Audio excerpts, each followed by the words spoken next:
this next speaker is probably one of the most influential people in my life in terms of understanding that business can be different, that it doesn't have to be the same old way, that we really can make a difference in terms of how we organize things, structure things, so that people can live to the fullest potential that they have.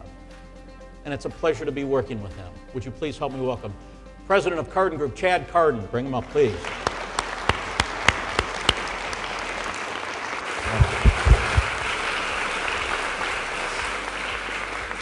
And has anybody, besides the people that I interacted with, heard of a concept called the butterfly effect? The butterfly effect says that a butterfly can flap its wings here in Kansas and literally change weather patterns across the globe. Edward Lorenz in 1961 came up with the butterfly effect, and it was laughed out of all sorts of scientists associations, laughed out of all sorts of groups.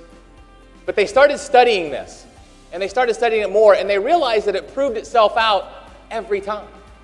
That the butterfly effect works in our life. It actually became a law in the early 1990s. Just like the law of gravity, you cannot break it, you can only confirm it. And it works with us. Everything you do matters. Or everything you don't do matters. So if I look back and say, who's responsible for this? There's a lot of credit that can go around the room, but maybe it was a guy by the name of Chris Lyon. Chris Lyon introduced me to Stephanie Webb. From that came the vision of the Jayhawk Way and what it is that we're doing today. So maybe Chris should be taking the credit. Unless it was a guy by the name of Rod Johnson. Rod Johnson, I did a project at Farmers Insurance. He introduced me to a guy by the name of Chris Lyon, who introduced me to Stephanie Webb, that got us here. So if you think about it, it's really Rod Johnson that should take the credit for what we're doing here today. Unless it was a guy by the name of Michael St. Lawrence. Michael St. Lawrence I met in the early 2000s, and we did a big project at AOL Time Warner, who introduced me to a VP by the name of Rod Johnson, who then Rod Johnson went to Farmers Insurance, and I introduced me to a guy by the name of Chris Lyon, who introduced me to Stephanie. So really, if you think about it, it's Michael St. Lawrence. Michael St. Lawrence should really be here, and we should be honoring him for everything that happened today. Unless there's a guy by the name of Mark Norman.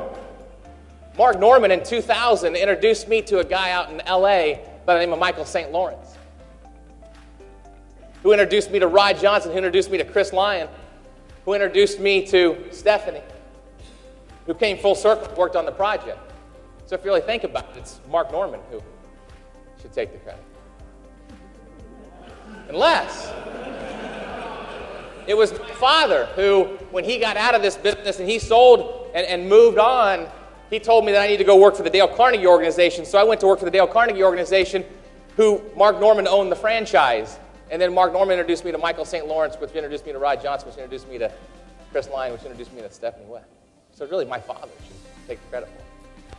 Unless there's a guy by the name of Dale Carnegie who wrote a book in 1936 called How to Win Friends and Influence People.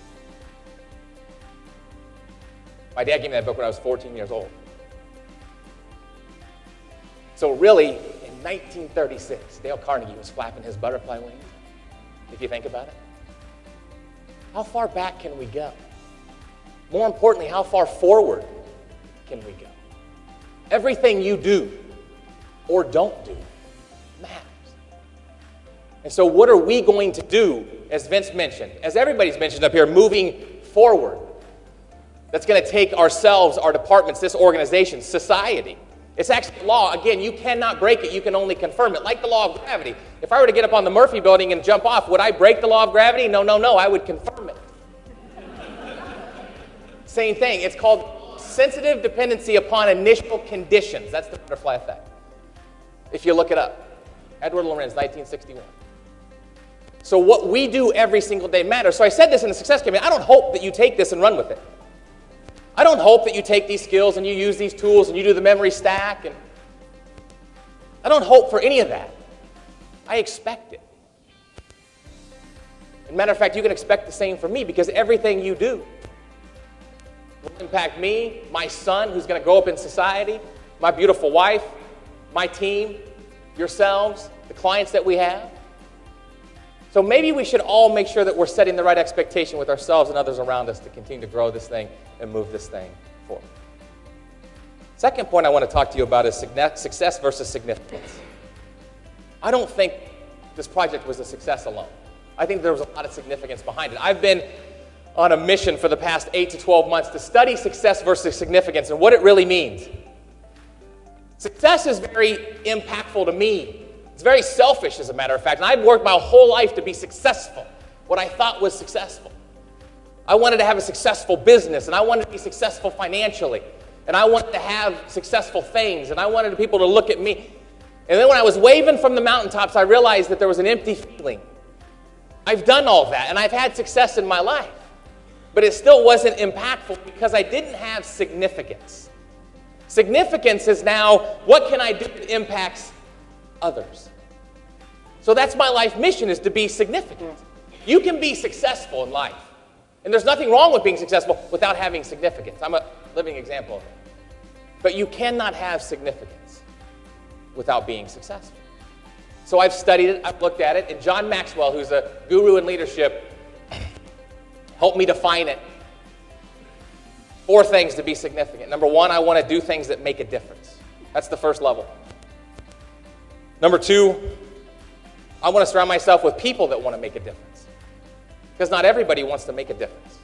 And if they don't, that's fine. Some of you have heard me say this before. You either get on the train or you wave goodbye as it leaves the station because it doesn't slow down and it never backs up. So I want to make a difference, and I want to work with people that want to make a difference. Level 3 is doing things that make a difference. So when I got to level 3, I said, I'm here. I want to make a difference with people that want to make a difference, doing things that make a difference. And I thought I'd arrived. But then I realized there's a level 4. At the time, it makes a difference. So I want to make a difference with people that want to make a difference, doing things that make a difference. At the time, it makes a difference. So if you think about it, the Jayhawk way, the first sort of charge, it was successful. But one can make an argument it was even more significant. Because we made a difference with people that wanted to make a difference, doing things that made a difference at the time right here at KUMC that needed to happen. So everybody's significant in this process moving forward. And the question is, what are we going to do to continue to make it significant as we move forward? Big round of applause to you guys. Thank you for all the stuff that you guys have done.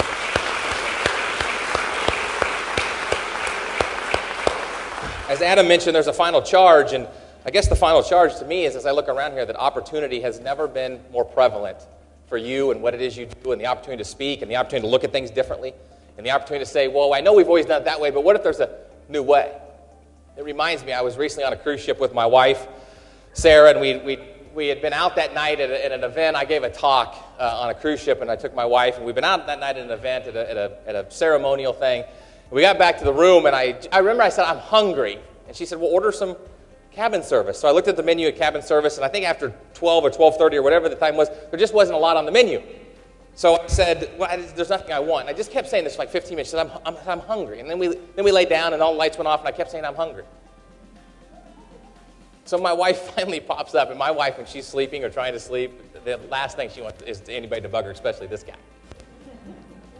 And she finally popped up with her head out, and she whipped her head, and she said, go to the Lido deck. And I said, the Lido deck?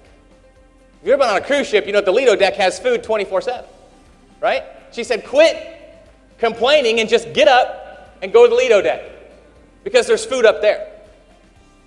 And as I think about it, the Lido deck has never been more prevalent in this organization. The Lido deck's wide open. The question is, are we going to sit there like I did and keep saying I'm hungry, or are we going to get up and go to the Lido deck and take advantage of the opportunity that's in front of us, and take advantage of not only of the past 9 months, but the next 9 months as the next wave goes through, and take advantage of everything around what you do, what you impact, inside and outside these walls, to make a difference. Be significant. Continue to move forward. Thanks for everything, guys. I wish you the best of luck moving forward.